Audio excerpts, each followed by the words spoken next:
If you're watching this, it's time to make a vow to yourself, especially if you are an anger baby, which I define as someone who is very quick to anger, which of course is me. And that vow is the 24-hour anger vow. This is the vow, and this was the turning point that began my serious work around getting my anger under control. I was diagnosed with Intermittent Explosive Disorder 5 years ago. Intermittent Explosive Disorder, or IED, is a mental illness and an impulse control disorder where a person is immediate and quick to anger and rage that is completely disproportionate to the triggering event. I will link my other IED and anger videos in the description below. While I no longer fit the criteria for this diagnosis because I've gotten treatment, this is still a vow that I take really seriously because yes, I still get angry, and yes, there is a sizable part of my brain and my body that really would like to get back into the anger business. Like, it's kind of their thing and they would love to be there. However, the rest of my brain and the rest of my soul and heart does not want to be where I was 5 years ago. The anger vow is a commitment to expressing and managing your anger in a healthy manner on a daily basis and to the very best of our abilities. And what's nice about this vow is it can reset at any time throughout the day. It just needs to reset at a minimum of once per day. My anger vow sounds something like this. I, Molly, promise to myself to, when little and big anger-inducing moments arise in the next 24 hours, to manage my anger healthily with skills I'm practicing and employing, and by remaining calm in my body to the very best of my abilities. That is more or less my anger vow, and it didn't really make sense grammar-wise, but I think you got the ideas. Every single day I retake the vow, and now I don't do it quite as, now I do it pretty informally. And this is how we make actual progress day after day and keeping anger and healthy anger management in the front of our brains. Every single day I retake this vow. It's not optional, and it doesn't matter what my mood is that day. I actually reserve that mentality for exercise. So I like this vow because it honors the inevitability that there will be mistakes. It's very like human thing is mistakes and getting angry and acting in a way that we're not super proud of. Like that's inevitable. But then it also allows you to celebrate the progress that you make day after day.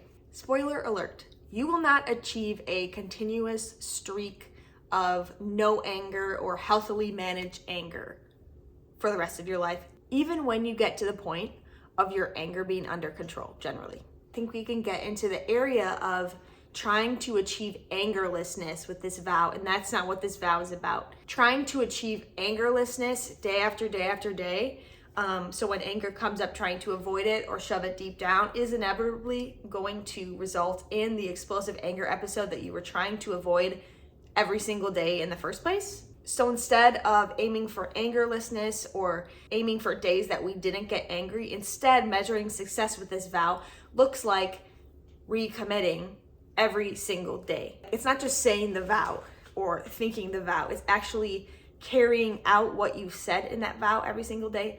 That is where the success is. We continue this process every 24 hours, again and again and again and again, because we're retraining our brains, like biologically resetting our brains so that we're not as quick to anger and we can employ strategies along the way. It is a serious, continuous dedication of time and energy. If this sounds like a lot of work, it's because it is. It's because we are really trying to reset and retrain our brains. Neuroplasticity is a thing. If we live with an angry brain right now, we are used to getting angry at certain things. So our brain, when the next anger-inducing thing takes place, the best thing our brain knows to do is to become angry. And so we're trying to actually break that pattern and create different pathways in our brains and our bodies. The beauty of this work is that it pays off over time. I am one example of that. I no longer fit the criteria for intermittent explosive disorder, and I no longer have had large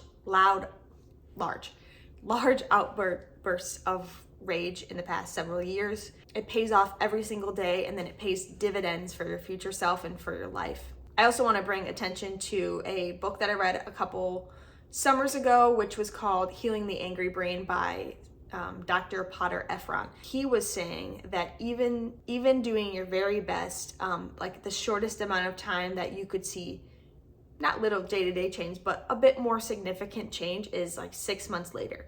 So this is really a process, and you're not expected to be perfect at this. That can actually, I feel like trying to achieve perfection is actually gonna exacerbate the anger. Because then you're angry with yourself for getting angry, and then you're filled with regret, and then you're in a bad state, and then you are quick to anger again. So in conclusion, the more calmly that you react to situations because you're following your 24-hour anger vow, the more your brain becomes used to acting in that healthy way. If you're new here, please consider subscribing to my YouTube channel or even joining my email list. I am working on a You Seem Normal book, and I have been for a few years. It's getting to the point of being in the world, not being published, but getting to the point of being in front of other people's eyes. And so it really, really helps me, and it motivates me to stay connected with all of you and anyone that I've hopefully impacted in even a small way. Thank you so much for watching. I'll see you in my next video. Bye.